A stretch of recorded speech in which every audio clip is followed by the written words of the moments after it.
जहानाबाद अंचल कार्यालय के द्वारा जहानाबाद के एक प्रतिष्ठित व्यक्ति, जहानाबाद नगर परिषद के पूर्व चेयरमैन, जहानाबाद जिला कांग्रेस कमेटी के पूर्व अध्यक्ष तथा जहानाबाद कॉलेज जहानाबाद के संस्थापक सचिव का लिंग परिवर्तन करने का काम अंचल कार्यालय जहानाबाद द्वारा किया गया है।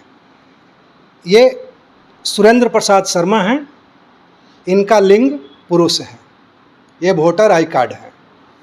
ये सुरेंद्र प्रसाद शर्मा जी का आधार कार्ड है, इसमें लिंग पुरुष है। लेकिन अंचल कार्यालय जहानाबाद के द्वारा एक जमाबंदी में उनको ट्रांसजेंडर बना दिया गया। ये क्यों किया गया? ट्रांसजेंडर बना दिया गया इनको। इस रूप से हम उनके पुत्र होने के नाते काफ़ी मर्माहत हैं, अपमानित महसूस कर रहे हैं। चूँकि ट्रांसजेंडर का कोई उत्तराधिकारी नहीं होता है, कोई पुत्र और पुत्री नहीं होता है। ये कैसे हो गया, क्यों हुआ, ये कौन? ये अंचल कार्यालय के द्वारा भूमाफियाओं से मिलकर के ये काम किया गया है। मैं आपको दिखाता हूँ, मेरे पिताजी सुरेंद्र प्रसाद शर्मा कुछ ज़मीन खरीदे थे, जिस पे बाद में जहानाबाद कॉलेज जहानाबाद बनाया। तो ये आप देखिए, डीड में खरीदने वाले का नाम लिखा हुआ है सुरेंद्र प्रसाद शर्मा, पिता कामेश्वर प्रसाद शर्मा। ये सारा ज़मीन सुरेंद्र प्रसाद शर्मा के नाम से रजिस्ट्री है। उनके निधन के बाद जब ये डीड मुझे मिला और जब मैं 28 दिसंबर 2023 को ऑनलाइन जमाबंदी डाउनलोड किया, तो ये डिमांड खोला गया है सुरेंद्र प्रसाद शर्मा के नाम पे ना होकर ये जहानाबाद कॉलेज जहानाबाद सचिव सुरेंद्र प्रसाद शर्मा कर दिया गया। इसका मतलब ये जमाबंदी के हिसाब से ये जो भी ज़मीन रजिस्ट्री हुआ है ये जहानाबाद कॉलेज जहानाबाद का है। हमने जब यह देखा तो 5 जनवरी 2024 को एक अंचल अधिकारी के पास आवेदन दिया था कि ये जो डिमांड खोला गया है वो गलत खोला गया है, इसमें सुधार किया जाए। और सुरेंद्र प्रसाद शर्मा जी का निधन हो गया है, इसलिए ये जमाबंदी उनके उत्तराधिकारियों के नाम किया जाए। अब चूँकि मैंने 5 जनवरी 2024 को किया, ये अंचल अधिकारी लोगों से मिलकर और पैसा लेकर ये डिमांड खोल दिए।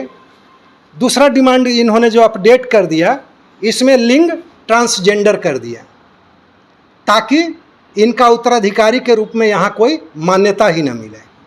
अब दूसरी चीज़ है कि इसमें रजिस्टर 2 का विवरण दिया गया है, जिसमें लिखा गया है कि edited by CO Sanjay Kumar Ambasht. Edited date लिखा हुआ है 8 नवंबर 2023। अगर ये 8 नवंबर 2023 को अपडेट हुआ था तो ये 28 दिसंबर को जब हमने डाउनलोड किया उसमें ये ट्रांसजेंडर लिंग क्यों नहीं आया? इससे साफ जाहिर होता है कि 28 दिसंबर के बाद जब हमने 5 जनवरी को उत्तराधिकारी के रूप में जमाबंदी में सुधार करने का आवेदन दिया है, तो ये अंचल अधिकारी अंचल कार्यालय के द्वारा भूमाफियाओं से मिलीभगत करके इसमें सुधार किया गया है और उसके बाद ये ट्रांसजेंडर इनको साबित किया गया है। ये तो प्रतिष्ठा का हनन आपका हुआ, काफ़ी प्रतिष्ठा का हुआ, क्योंकि हमारे पिताजी प्रतिष्ठित थे और मैं भी आज जहानाबाद नगर पार्षद हूँ और जिला कांग्रेस कमेटी का अध्यक्ष हूँ। इसलिए ये हमारे मान सम्मान की बात है। इन्होंने मानहानि किया है, इनके खिलाफ हम मानहानि का मुकदमा भी करने जाएंगे और ये लड़ाई को लेकर के जनता के बीच जाएंगे। संसद से सड़क तक इसके लिए लड़ाई लड़ी जाएगी और जो अंचल कार्यालय में जो भ्रष्टाचार व्याप्त है उसके लिए ईंट से ईंट बजा देंगे। कौन ये साजिश कर रहा है, आपको क्या लगता है? इसमें कॉलेज के ही कुछ कर्मचारी मिले हुए होंगे। ऐसे तो डिटेल में जो महानुभाव ये किए हैं वही बताएंगे किनके कहने पे इन्होंने किया है। अब आप क्या करेंगे? मैं तो अभी आप चैनल के माध्यम से जहानाबाद की जनता को बता रहा हूँ, यहाँ के भ्रष्टाचार का उजागर देख कर रहा हूँ। अभी मैं 1-2 दिनों में अंचल अधिकारी महोदय और जिला अधिकारी महोदय को मैं ये लिखित रूप में दूंगा और मैं माननीय उच्च न्यायालय में या जहानाबाद न्यायालय में वकील से राय लेकर के मैं मानहानि का मुकदमा तो दर्ज करूँगा। अंचल कार्यालय के द्वारा सरकारी ज़मीन जो एरोड्राम के पास 75 डिसमिल ज़मीन है, पटना उच्च न्यायालय से आदेश आया था कि उस सरकारी ज़मीन को अतिक्रमण मुक्त किया जाए। वो आज तक अंचल कार्यालय अंचल अधिकारी के द्वारा नहीं किया गया।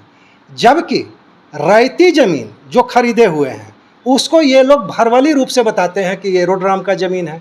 अरे भाई, एरोड्राम का ज़मीन है या सरकारी ज़मीन, उसकी नापी कर लिया जाए। तो ये लोग पैसा लेकर के भूमाफियाओं के द्वारा कमज़ोर व्यक्तियों का ज़मीन कब्जा करवाने का काम करते हैं। इसके लिए भी हम लोग आवाज़ बुलंद करेंगे।